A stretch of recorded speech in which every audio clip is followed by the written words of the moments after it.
Hello, everybody, and welcome back to our WeVideo weekly web series, the EdTech Spotlight, where we speak with educators all across the country and around the world about how they inspire and engage their students every day through the use of video. And in today's episode, audio. And so I'm, as always, your host, Ryan Kochevar. I'm WeVideo's Director of Customer Engagement here. And I get the fabulous opportunity today to speak with an educator from the state of Vermont, Kathy Fechter. So welcome to the program, Kathy. How are you today? Thank you. Very good. Thanks, Ryan. Yeah, absolutely. And we're talking today about a subject that is near and dear to my heart. It's something that I practiced in my time in out of school time or informal education, and that is the design thinking process and design challenges and engineering design. And Kathy has a really incredible use case in which she was able to capture reflections on this design process through the use of podcasting in WeVideo. And I'm just super excited to get a chance to illuminate that process that you went through for our listeners and our viewing audience, because I think it's something that, at least for me, I haven't had a chance to talk to a lot of people about. And so I'm really thrilled that there are people like yourself out there in education and doing the work of capturing reflections in the form of audio. Well, thanks for giving me this chance to explain it to you, because it was exciting. Yeah, and we're going to hear a artifact of Kathy's work, the student podcast that they recorded, and also share a video on the process that Kathy and her students went through as well. And so, as we start off, I would like to give you the opportunity to introduce, who you are, where you're coming from today, and then tell me about how you got into education, maybe more broadly, and then we'll want to know how you ended up working in the field of design thinking, because I think it's different for everybody. And I know we've had some conversations which were really, really interesting. So, go ahead and give our viewers, our listeners, a sense of who you are and where you're coming from today. I teach grades 3, 4, 5 English language arts in Bethel, Vermont, at the White River Valley Schools Bethel campus. And I got into teaching late. I have been teaching 7 years now, and I was a lawyer before, a very unhappy lawyer before, and I started had it with that, and I always made the best of it, and worked in the background, research and writing. So writing and language is my passion. And so I did substitute teaching, and I absolutely loved it. And so that's what led me to become an actual teacher. And I'm lucky enough to teach literacy, because that's what's near and dear to my heart. Design thinking is usually way far from literacy. Right. Totally.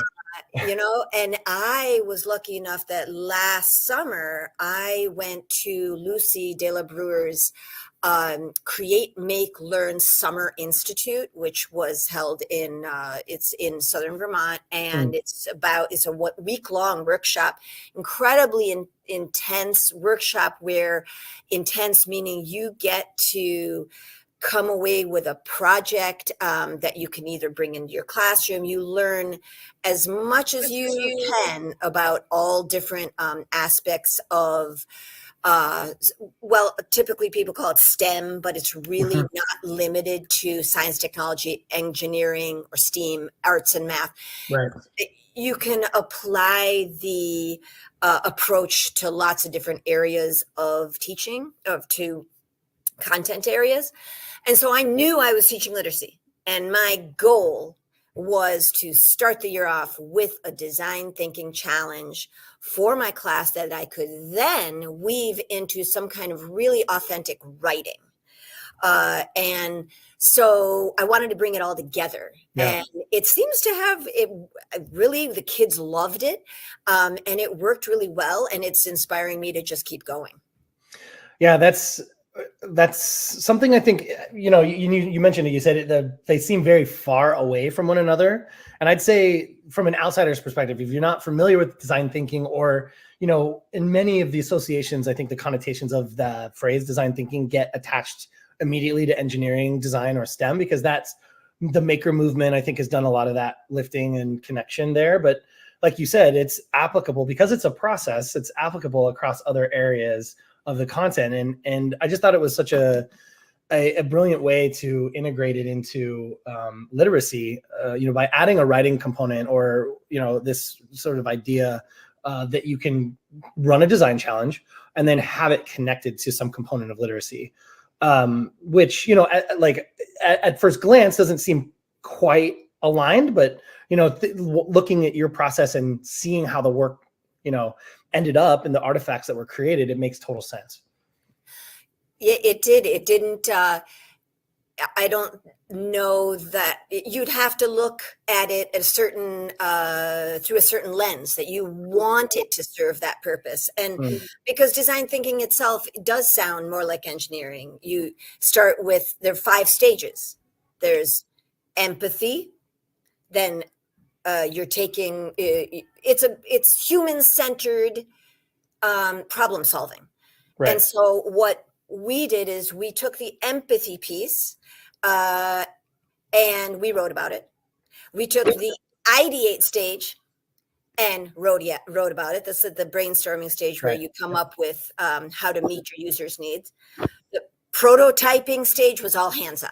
That was pure. That was so much fun. But every stage really was engaging. And then testing it, again, involved writing and interviewing. So connecting kids to each other, because the materials we used prohibited us from actually testing it. Right. And then reflection was also writing. And so also, literacy speaking is part of presenting, is all one of our goals. And so we could do that too. So it seemed to really work out. And if this challenge could be woven into literacy, I can't see how any other challenge couldn't be. Yeah, and I totally agree with that. And as we get into actually sharing what the project was, I think that's gonna become illuminated, right, for our listeners, and how you can take this idea and apply it across the curriculum. And so let's dive into that. I think so. My awareness of this project came through a blog that Lucy, who you mentioned earlier, who is a WeVideo ambassador, one of our early WeVideo ambassadors actually in the state of Vermont, wrote a blog for us, and it was about this project that I know she supported you in, and kind of brought you to this idea of maker education or design thinking. And so when I read it, I was like, well, we need to share this, because this is in my view, it's a unique use case, but the connections are very real. And so I think, sharing this with our audience could really unlock some ideas about how you can use our WeVideo product to and apply it to different parts of the design thinking process, or to different subject matter areas where you might not have all originally seen that connection. So let's take it there. So you said you went to this institute, the Create, Make, Learn Institute, and what happened from there? What was the project? Like you came back. I know we were talking about in our pre-show meeting about how you developed a plan. The schools wanted to kind of integrate this kind of thinking or this process into the curriculum. And so what was your steps from that? And where'd you come up with the idea for the design challenge that you ultimately ended up running with? I knew that after being inspired at Create, Make, Learn, I knew that I wanted to kick off the year with a design thinking challenge that also integrated literacy into it, because I knew that this kind of a project would bring kids together and get them to be excited about learning, engaged. They would get to know each other. It would be a lot of different aspects of learning. So, but my own challenge was to find a design thinking challenge that was just the right length of, and that could be accomplished without bogging us down, but also have a big bang. And so what I found was through the Stanford D School had some challenges that they posted, and I took one of them and modified it. So it was called the utensil challenge, the foil Yeah. challenge, I think, technically. And so it's a quick exercise where originally you use foil, and I think you interview someone about their favorite food, and then you find out what problems they have eating their favorite food. Like if I have tacos, but they always fall apart, then they need to go through the stages of design thinking to understand what your problem is, to create to define the problem. You empathize that you got to define the problem, and design thinking has a particular way. It's how might we make the taco stay together? And then solutions-oriented phrasing of that, right? Like, how might we? That begs the next question, which is like, what are we going to do? What suggestions are we going to make? Right. So you have to slow yourself down and take it step by step. What I liked about the challenge was that it was accessible to all students to understand that they all have favorite foods, and they can be tricky to eat. Yeah. From anything from pancakes to tacos, there's always something that's problematic. So that was very accessible. What I didn't think went with my group was that aluminum foil is expensive and too quick, way too quick. So I wanted something where they thought through it. And so I modified it really only insofar as we had interviewed, they were in teams, they interviewed each other, and they defined the problem that they needed to design for. Then they sketched 4 ideas for what could be possible solutions. And they knew ahead of time that their prototypes could only be made out of cardboard, tape, and some recycled materials. That's pretty much all we had. And it worked great because that was also very accessible. They had worked with cardboard before. They all there wasn't that much learning in how to manipulate the materials. Then we didn't. So then at each phase we wrote about it, and then we reflected on how we've reflected on our process, and that's where Lucy said this would make a great podcast. We could have them reflect on their learning. So it's like metacognition. Yeah, and that's sort of what you were talking to me about, and how you sort of came to integrate the WeVideo component into the product, or the project, excuse me, the WeVideo product into the project, was through the reflection piece after the students had time to go through the entire design thinking process, right? Right. And for those of you who aren't familiar with design thinking, Stanford's D School that Kathy referenced earlier is a leader in design thinking and in maker education more broadly. And I'll put their website info in the chat for you. You can go check out all the different projects. And free projects accessible to the public, really designed and meant for specific grade bands. So they do a great upper elementary series of projects. They have middle school projects. I'm just to make sure that, if you're interested in learning more about this particular topic, there's great resources on their website to do that with. And so it sounds like what you did was you took that foil challenge, said, okay, well, I like your rationale about foil being too quick, because I could see my gears were turning. I could see students being like, look, I made a spoon out of foil, or I made this contraption out of foil and it took me 10 seconds to manipulate. And so that providing them other materials to do that with, I thought was a really great modification to that project, because I'm sure the reflection piece, and when we get there and we listen, I imagine that became more more enriched by the modification, because they had more, I feel like they'd have more to put into manipulating the materials and what they were able to prototype. So you go from prototype and then testing, right? You talked to me a little bit about testing and how that maybe did that work? Did that not work? How did that go for you guys? The testing phase really entailed just talking to our partners about kids talking about to their partners about what did you think about the design?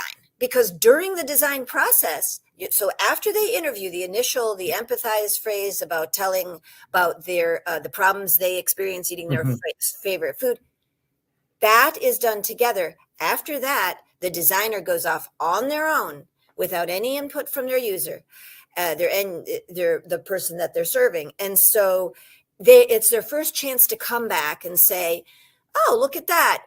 I would do this differently." And they had to imagine that took a little bit of massaging because they had been right next to each other the whole time. And they were very excited about each other's designs. So they felt like they already knew the designs.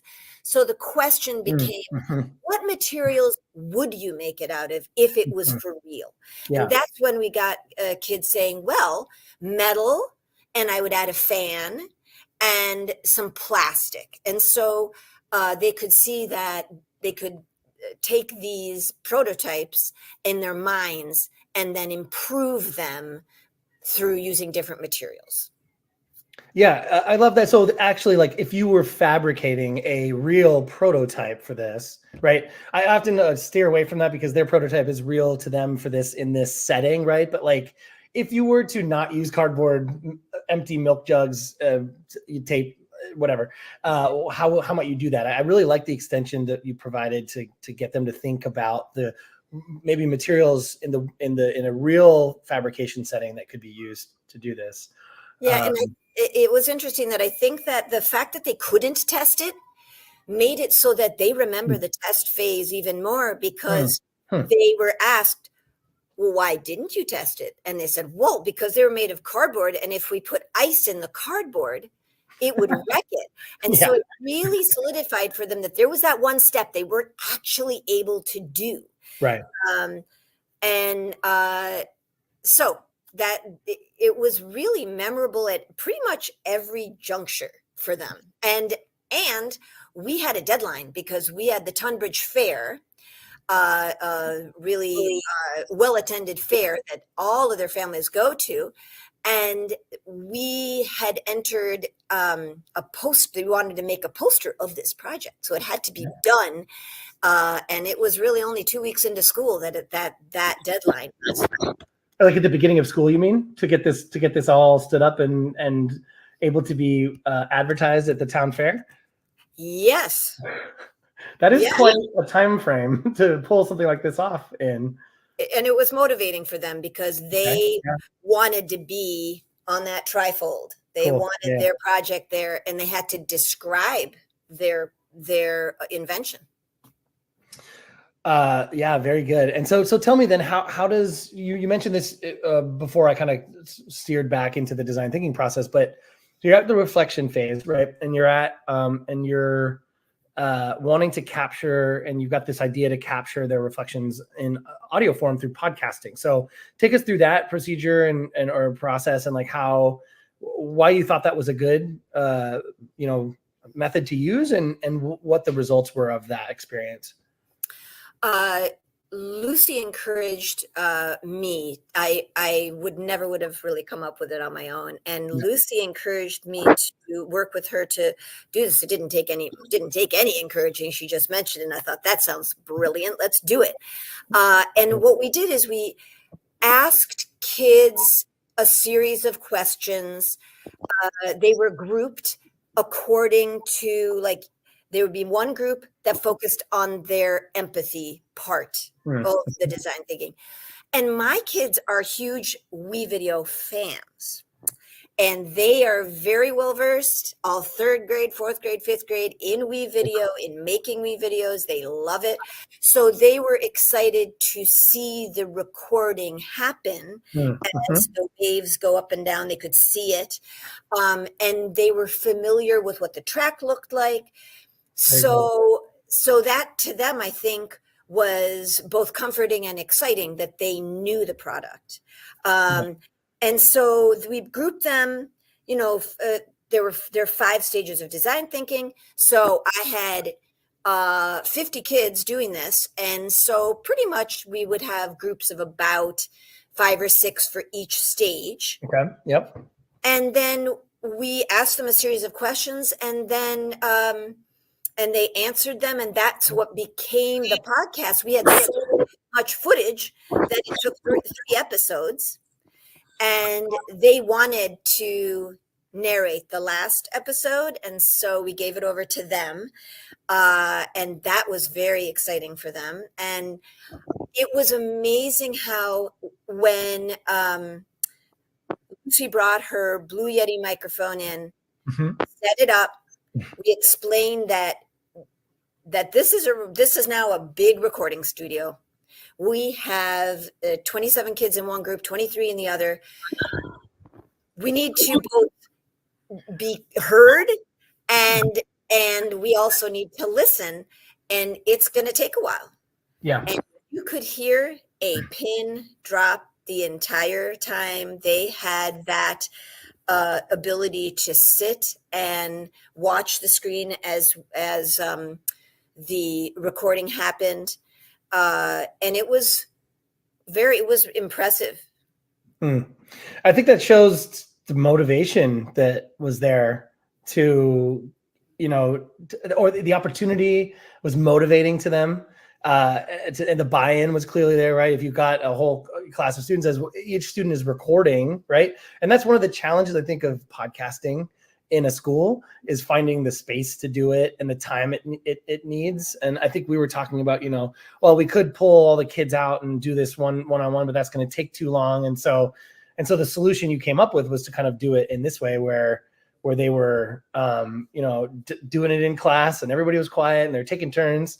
And so let me ask you this, you grouped them according to sort of the different phases of the design thinking process, but the design challenge itself, was that an individual challenge that they were then in that group setting, sort of like jigsawing their own reflections from their own, approach to it? And then that all kind of came together in the content of the podcast?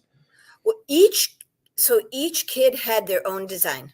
So if that's what you're asking, is that they worked in pairs, and each pair interviewed each other, and each pair made one prototype. So we ended up with 50 prototypes. Gotcha. And it's a lot of cardboard. And every single person, it wasn't just that the people who podcasted about empathy were the only people who wrote about the empathy. Everybody wrote about the empathy. Everybody wrote about each stage. And the one thing about the podcasting was, which I learned a lot from Lucy's leadership, is that sometimes the time constraints that you're used to as a teacher to pivot and to change things up and adjust. Well, when it comes to podcasting and a short amount of time to tape something, because Lucy was going out of town and things came up, and our time was cut pretty much in half for one group. And I learned a lot about what to do next.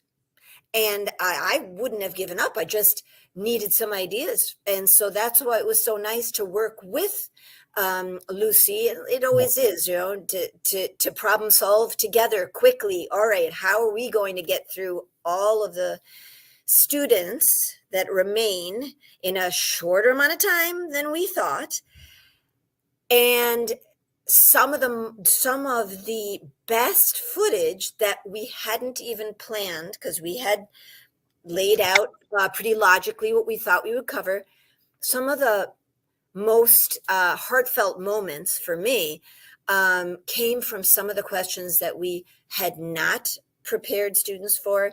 And it was, I mean, I covered it in the video, but it really spoke to me and stayed with me. Yeah, that's fantastic. Well, let's take a listen to the podcast episode that one of them that was produced, right? And you said you had enough content for 3. And the first 2 you kind of did a lot of the heavy lifting for. But this third one was student narrated, right? Mm-hmm. Yeah. So do you have any other context to set this up for us before we play it? It's the final one. And so each podcast, so we had 3 of them. This was number 3, went through stages of the design thinking process. So this was the last, episode 3. And so they were covering the reflect stage. Yeah. And maybe testing, but I think it was the reflecting stage.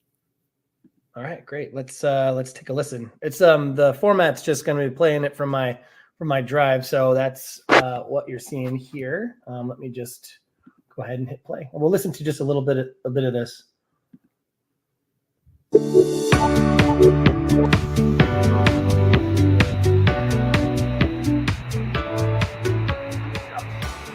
Welcome to episode 3 of Create, Make, Learn's Design Thinking podcast. Ms. Fechter and Lucy asked us kids to host this final episode about our design thinking project. My name is Sky.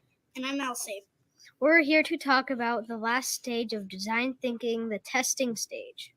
Inventors test their prototypes to see how well their prototypes work.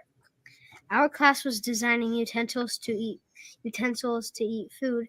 Although we could not test our cardboard prototypes with real food, we were be able to test our ideas by getting feedback. Hi, I'm Amara, and this is Calvin. Our class asked their partners to give them feedback. It makes sense to ask our partner, because after all, we designed the utensil for our partner. Here are examples of the feedback that our partners gave us. Scripts were written by Otto, you are here to talk to us about the test. I'm going to go ahead and pause it just there because I had a question that about the scripts. Were the students writing those scripts in tandem with your kind of were they writing them in pairs, individually? Did you support that process of writing the script? We supported that process quite. Yeah, we supported the actual script because of the quick turnaround time. I think because that would be another layer of teaching. How do you write a conclusion? And the focus was really for them to have a chance to have a voice. And I only had like 4 or 5 students who actually wanted to be the narrators. So and you lined them up one by one, and they took turns coming onto the mic. Is that how that worked for you that way? Yeah. Yep. Great. All right. Let's take a listen to a bit more of this.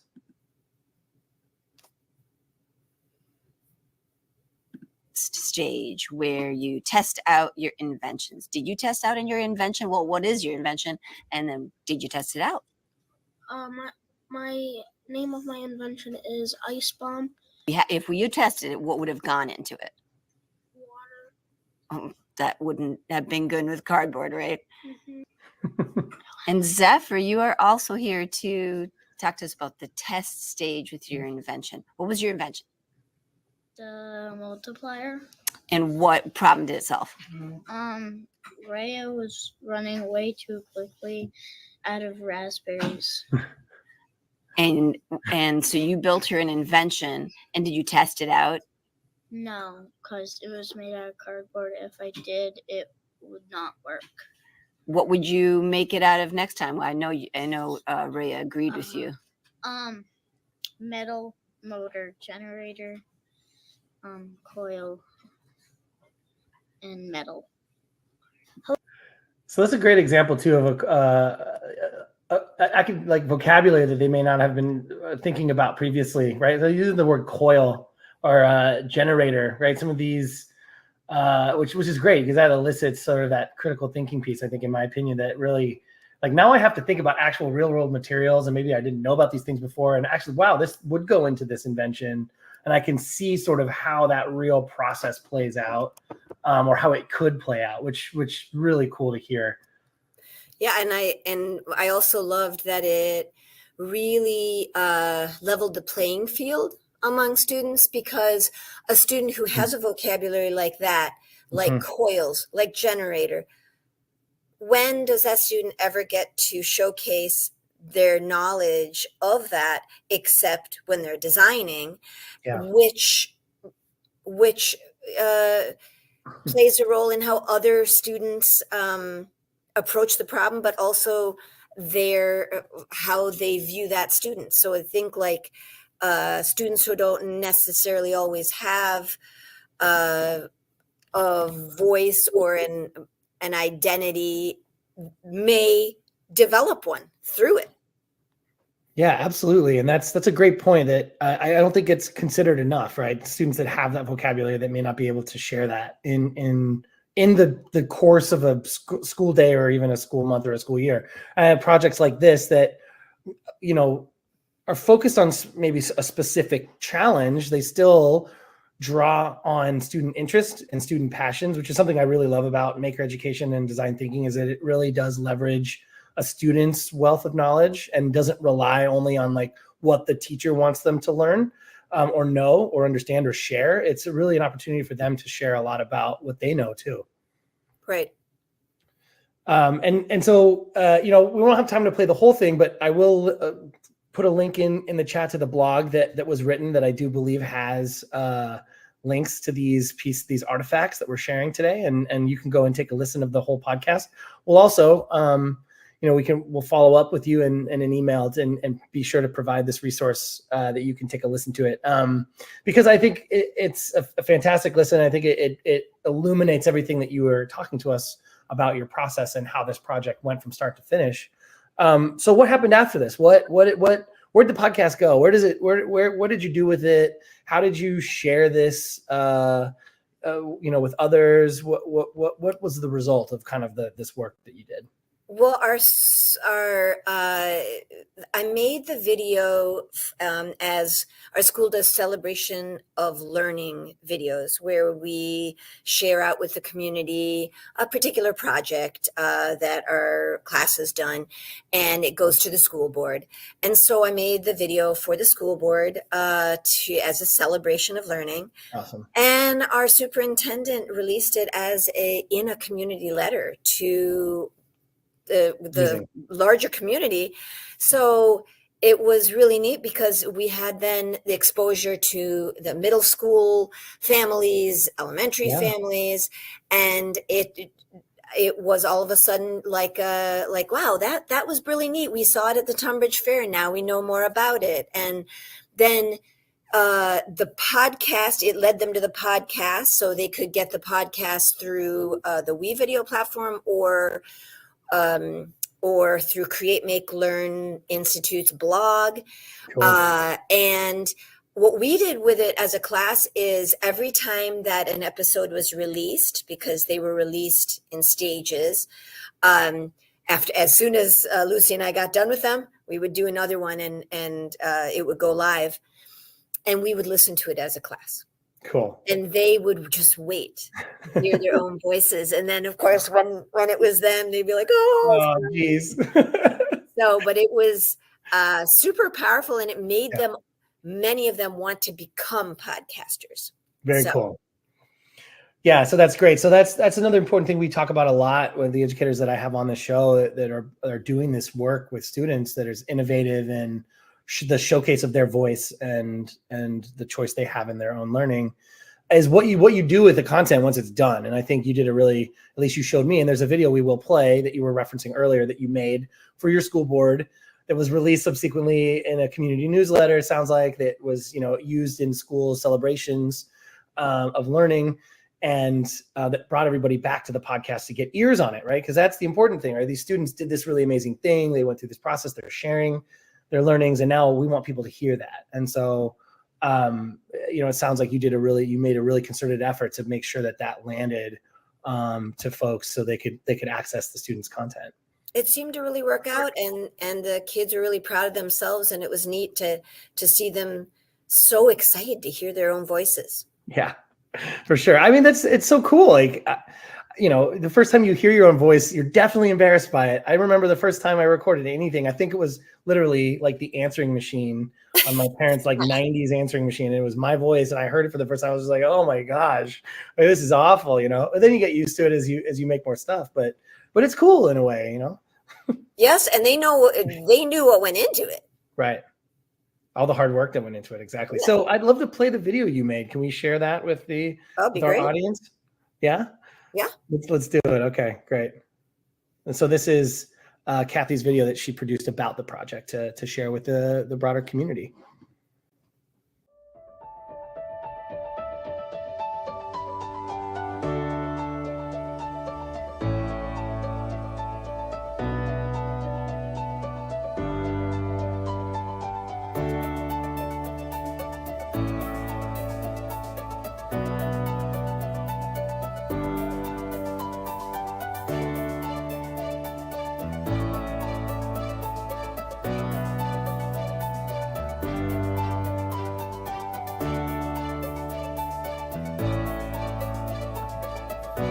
Hi, I'm Kathy Fechter, and I teach English Language Arts to grades 3, 4, and 5 at White River Valley School's Bethel campus.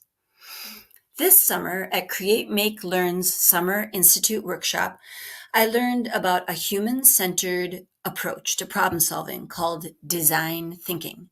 Design thinking has been around for decades. Countless successful companies have used design thinking to engineer innovative products. But only more recently has design thinking made its entry into classrooms for hands-on learning. As I planned for the beginning of this school year, I searched for a project that would build classroom community by having kids start to get to know each other. I wanted something that was accessible to all students, develop transferable skills, and as a bonus, would generate authentic and engaged writing. A design thinking challenge called Design a Utensil was perfect for meeting these goals. Kids designed a utensil for their partner to help their partner eat a favorite food. The project took students through each of design thinking's 5 stages: empathy, define, ideate, prototype, and test. Students worked in pairs. First, they interviewed each other about their favorite food and took notes on what problems their partners had eating their favorite food. This is the empathy stage, where the designer finds out the user's needs. This requires listening, communication, and note-taking. For example, Rhea and Perrin were partners. During the interview, Perrin found out that Rhea likes tacos, but they fall apart when she eats them. Next, in the define stage, Perrin defined the problem that his user, Rhea, needed him to solve. This was tricky. Kids kept repeating the problem instead of defining it. It wasn't enough to say Rhea needs her taco to not fall apart. Instead, the definition of the problem, in design thinking terms, was that Rhea needed her taco to stay together. Kids struggled to understand the distinction, which is good. We call that productive struggle. There were a lot of light bulb moments in this stage as students realized the distinction between repeating a problem and using design thinking to define it. After students defined the problem, they entered the ideate stage, where designers allow their creativity to run wild. Students sketched out 4 ideas for solving their user's problem. From there, they narrowed it down to 1 idea to build. The prototype stage was next, where designers build a 3D prototype of their design. Excitement, frustration, and perseverance. Our room had all of these going on at all times during prototyping. Growth mindset was key. We only had cardboard tape, and recycled materials to work with. Kids shared materials, consulted each other for help, and encouraged each other when their prototypes fell apart. Finally, it was time for the test stage, where designers test their prototypes to see how well they work. Problem was, we couldn't put food into these cardboard prototypes. No worries. Instead, students tested their prototypes by getting feedback from their users on how well they thought the prototype would work and what to do to improve it. Students wrote reflections on each stage of the process. It required them to put a lot of thought into how to describe and explain their thinking. We finished the project in time to enter a display of our inventions in the Tunbridge Fair. We won a blue ribbon. As if that wasn't enough, Create Make Learn's director, Lucy de la Brewer, invited us to create a podcast about our design thinking project. So this extended their reflection and learning. Welcome to the Create, Make, Learn podcast, where we travel to schools around Vermont to find out how they are learning through creating and making. Today, we are at Bethel Elementary School, where students kicked off the school year learning about design thinking. Our guests on today's episode will be Miss Kathy Fechter and her grade 4 and 5 students. Lucy and I interviewed each one of 50 students. Kids prepared for the interview, wrote scripts, and rehearsed. When they stepped up to the Blue Yeti podcasting microphone to speak in front of the whole class, they knew every word was being recorded for the public. There was so much footage, it took 3 episodes to cover it all. And if you can believe it, kids hosted the last episode, which will air this week. Welcome to episode 3 of Create, Make, Learn's Design Thinking podcast. Ms. Fechter and Lucy asked us kids to host this final episode about our design thinking project. My name is Sky. And I'm Elsie. We're here to talk about the last stage of design thinking, the testing stage. Inventors test their prototypes to see how well their prototypes work.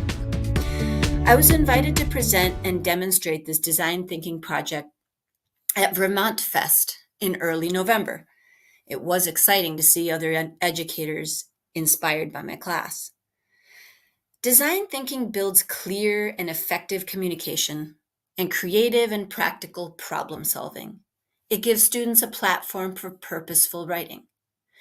As memorable as this entire project was, there was one point of the project that actually got me all choked up. Lucy and I asked kids one question they hadn't prepared for. We asked them, if they had a team of experts and an unlimited supply of materials, what problem would they solve with design thinking? Their answers were genuine and powerful. Here's one example. So Cora, let's say you're given money and a team of experts, and you can invent anything you want. What type of problem would you solve? I would solve kind of like the problem of people being homeless or houseless. I would kind of create like a machine that could find like recycled parts or use stuff or trash to make tiny houses that can be like transported anywhere to like the side of a beach or like on the side of the road somewhere that has like solar panel heating or stuff like that and electricity. Oh my gosh, very amazing. I'm Zoe, and that wraps up our podcast. Right, Bryce? Right, Zoe. Our class really liked our design thinking project, and our class hopes you have really liked hearing about it. Thank you for listening. I am very proud of the learning, connection, and growth my students experienced through this design thinking project. If you're interested in hearing the podcast, head to createmakelearn.blogspot.com. Thank you for giving me the opportunity to celebrate their learning with you.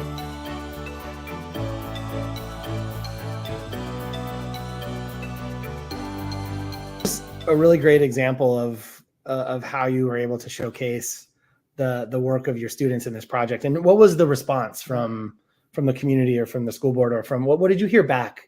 What did you get back from this that, I don't know, it maybe validated the work or just like you felt proud of what your students had accomplished from the feedback that you got? I think that that people were struck by how the kids were able to be so articulate about their own process. Yeah. And they also loved that they made real world connections. So the question that we asked at the end was an unexpected question that kids were not prepared for. The question was, and that was not by design, by intent, it was just the way it worked out. We asked, if you were given the team of experts and unlimited materials and funds, what would you use design thinking to solve? What problem? And those, as you heard, all the responses to use it to solve homelessness. And a real concrete idea of using recycled materials to create housing. Yeah. To put a filter onto pipes to help environmental pollution. Yeah. Those kids had no time to prepare and already had made a real world connection. And so that was striking, not only to me, but to other people. That's transformational learning, right? That's they have this and they're applying it to other contexts, and they're able to do that because of the involvement they had with this project. And it's something that I know from my time in maker education is really powerful, because the creation of an artifact, the making of something, the doing of something really helps to kind of codify all of that learning that's happening, and it makes it easier and makes you more able to make those and transfer and create those new contexts which you can apply your knowledge, which you totally see that, right? That's like something you brought out really, really well in them. Yeah, it felt limitless. Yeah, that's very cool. Yeah, so we're gonna start wrapping up here, but it's just an incredible project and process. And I think the last question I have is, are you going to do this again? Is there year 2 for this project? Oh, yes. I am already thinking towards next year. Awesome. And yes, stay tuned. Yeah, absolutely. I want to see what the result is. Of course, I'm invested in this, getting to hear those students, watching your video, getting to the chance to get to know you a little bit and talk to you. So I'm excited to stay tuned to see what year 2 brings. Are you going to use a different prompt for the design challenge? Or are you going to frame that anyway? Oh, for sure. Yeah. Oh, yes. Oh, besides, I will have some of the same students. And so I would never want to overlap. And plus, for my own learning, I think it's exciting to dive into something new. So I have a couple ideas, but I have a nice long summer to think about it. And yeah. Awesome. I look forward to seeing that. And I imagine it's going to take on a whole new shape and feel. You said you have some kids returning, but you're going to use a different prompt. But you have new kids, and the exciting part about it, as you said, is you're going to learn something new, and the artifacts are going to be different, and that's going to be really, really fun to see, because that's design thinking, right? You're going to get something different every time you do it. Exactly. Yeah. Well, Kathy, again, thank you so much for coming on and sharing this with our viewers and our listeners out there.